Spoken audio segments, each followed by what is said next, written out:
अस्सलाम वालेकुम जेवन परदेसी विद सोसाइटी टॉक्स। आई हयात आई, कज़ा ले चली चले, अपनी खुशी ना आए ना अपनी खुशी चले। अरशद शरीफ का जो कत्ल हुआ है उसके बारे में मैं सोच रही थी, मेरे फिर रोंगटे खड़े हो गए और मुझे ये एकदम से शेयर दिमाग में आया था। आई थॉट कि ये शेयर करना चाहिए। एक सवाल मेरे दिमाग में उठ रहा है बार बार। बाकी तो सब कुछ मेरे ख्याल में आप लोगों ने अभी तक मैंने भी देख लिया, सब कुछ आप लोगों ने भी देख ही लिया होगा।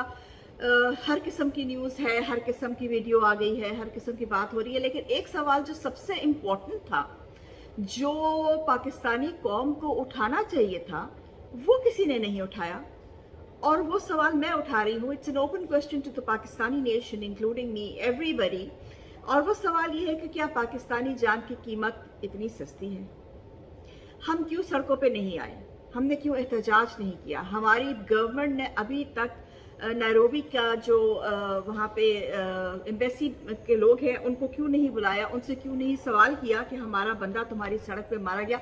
Mistaken identity is I don't believe that, but mistaken identity भी, but he was killed. 73 metres उनकी लाश आगे जाके मिली। तो इसका क्या मतलब है? इसकी इन्वेस्टिगेशन कौन करेगा? क्या पाकिस्तानी जान की कीमत इतनी सस्ती है? मुझे प्लीज़ अपने कमेंट्स में इसका जवाब दीजिएगा। I really like to know कि हमारी जानों की कीमत पाकिस्तानियों की क्या है, पाकिस्तानियों की नज़र में। Let's just put it like that. Journalist थे, बहुत ही अच्छे जर्नलिस्ट थे, मेरे कज़न के क्लास फेलो थे। उन्होंने आज उनको ट्रिब्यूट दिया है फेसबुक पे, और वो उनको जानते थे personally, and he said he was a gem of a person apart from being a gem of a reporter. लेकिन बात यह है कि ये कोई पहला कत्ल तो नहीं हुआ। Ayyan Ali money laundering case तो आप सबको याद होगा। उसके अलावा सूफिया मिर्ज़ा भी थी। तो अयान अली को जिसने पकड़ा था उस बेचारे की लाश घर पहुंची थी, पुलिस ऑफिसर की। तो ये पहली दफ़ा तो नहीं हुआ कि इन लोगों ने, मैं किन का जिक्र कर रही हूँ ये हर पाकिस्तानी को पता है। मेरे ख्याल में शायद ही कोई पाकिस्तानी। देखिए, बहुत सारे लोगों ने मुझे कहा, मेरे जानने वालों ने जो नवाज शरीफ के चाहने वाले हैं, कि कहाँ नेटफ्लिक्स पे कोई फिल्म आ रही थी, झूठ बोलते हो तुम लोग, फलाना है।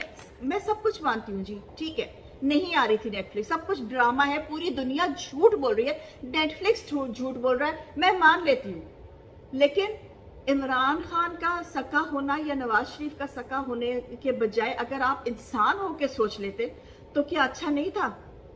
इंसानियत हमारी कहाँ गई? हमें सिर्फ ये नहीं देखना चाहिए कि हम नवाज शरीफ के पैसे पे पल रहे हैं, कि हम अपनी हकीकी आज़ादी के लिए इमरान खान के साथ जंग कर रहे हैं। हमारे लिए आगे सवाल ये है कि एक इनोसेंट जान मारी गई है। He has been killed. That is the fact of the matter. A person has been killed. हमें उसके बारे में सवाल करने चाहिए। लेकिन हमारी कौम की ट्रेजिडी, ये शायद मैं बाहर रहती हूँ इसलिए मैं और तरह से सोचती हूँ, मुझे नहीं पता। ये शायद बाहर रहने वाला वो बर्ड्स आई व्यू होता है ना, तो इंसान को दूसरा नजर आता है। लेकिन हमारी कौम की प्रॉब्लम या ट्रेजिडी ये है कि वो ट्रिवियल बातों पे लड़ाई कर लेंगे, या एक कमेंट आ रहे हैं, वीडियोस बन रहे हैं, ये हो गया वो हो गया ना, यहाँ तक कि उसके बेचारे बच्चों के, आप उसके बच्चों के इंटरव्यू क्यों ले रहे? वो बच्चा बेचारा मासूम सा, वो क्या कहेगा? उसने अपने बाप को खोया, खुदा का वास्ता कैमरे लेके उसके आगे आप चढ़ गए हैं, तुम्हारा क्या ख्याल? उसका क्या ख्याल होना है? He is lost his father. उसके माँ के इंटरव्यू, उसका जिगर निकाल के बाहर रख दिया और आप उसके इंटरव्यू ले रहे हैं। Let that people alone, let them have their, क्या कहते हैं, जो गम का जो उनके ऊपर पहाड़ टूटा है उसके ऊपर उनको कम से कम प्राइवेसी दें थोड़ी सी। आपको कुछ करना है जर्नलिस्ट को तो प्लीज आप लोग ऐसे कीजिए। I am not a journalist, इसलिए मैं नहीं कर सकती। तो फिर मेरी आप सबसे रिक्वेस्ट है, अगर आप लोगों ने कुछ करना ही है तो फिर ये सवाल उठाइए कि उसका कत्ल क्यों हुआ, और दूसरा ये सवाल उठाइए कि क्या पाकिस्तानी जान की कीमत इतनी सस्ती है कि एक कत्ल हो गए, आज तीसरा दिन है मेरे ख्याल में, चौथा दिन चढ़ आया है और उसका अभी तक कोई जवाबदेह नहीं है, और कौम पूछ नहीं रही। सबसे इंपॉर्टेंट चीज ये है, कौम पूछ नहीं रही। Thank you for listening to society talks by Jevan Pardesi. Chill man.